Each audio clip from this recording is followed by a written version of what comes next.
Ramadan is a holy month. It is a time for our Muslim brothers and sisters to fast, or sa Bisaya pa, puasa.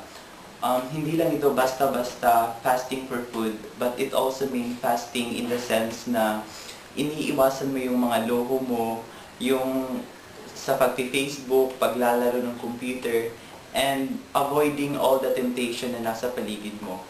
I had an experience last year when my friend invited me to take part of the Duyog Ramadan at sa Marawi City, and that experience gave me an idea and enlightened me on what is really Ramadan is.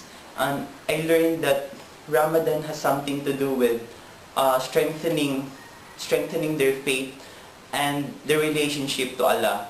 And furthermore, Ramadan also means submission to Allah, repenting all your sins, and promising to do good to humanity.